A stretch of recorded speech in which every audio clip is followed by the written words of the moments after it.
Саламатсыздар ма, көрермендер? Бүгін мен шие ағашы, яғни шие талы жайлы айтатын боламын, және оларды қалай азықтандыру екенін көрсететін боламын. Ең алдымен көктемгі жұмыстарды бастап та кеттік.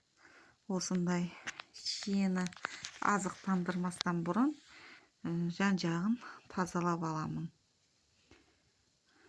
Міне, барлығын жақсылап тазалап алам. Өйткені күз айында жәндіктердің личинкалары қалып қоюы мүмкін. Олар біздің шие талымызға кері әсерін тигізеді. Сол үшін жақсылап тазалау керек.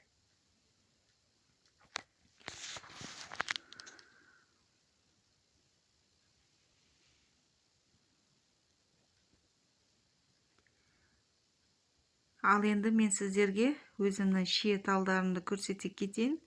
Мынау менің шие талдарым. Аласа бойлы менің шие талдарым. Яғни карликовый сорт сондай.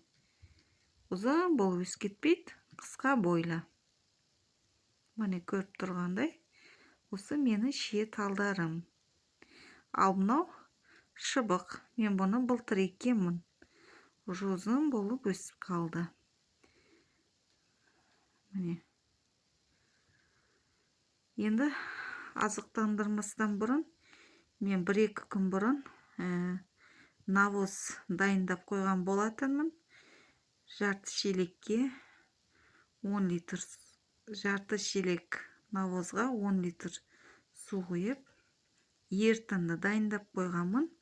Солардың барлығын бүгін осы шие талдарының түбіне құйып шығамын.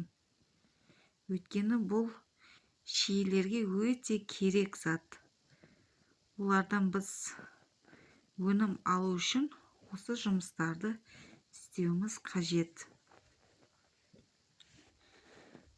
Міне, осындай әрбір шие талдың түбін осындай шеңбер етіп қазып аламыз. Өйткені қазір навоз ертіндісін құямыз. Міне, менде осындай ертінді. Навоз ертіндісінен бөлек мен тағы бір айта кететін жайт. Шиенің аналық безі бар кезде және ол гүлдей бастағанда мен оны күлмен азықтандырамын. Мен күл ертіндісін 1 стакан күлмен 10 литр судан дайындаймын. Кем дегенде ол 2 күн тұру керек. Одан кейін тура осы шеңбер қазып құйып шығатын боламын. Ал енді аналық безі көп болу үшін, яғни шиеміз көп гүлдеу үшін 1 литр суға 1 грамм мөлшерінде бор қышқылын ертіндісімен сеуіп шығамын. Ал бор қышқылын қалай дайындаймын?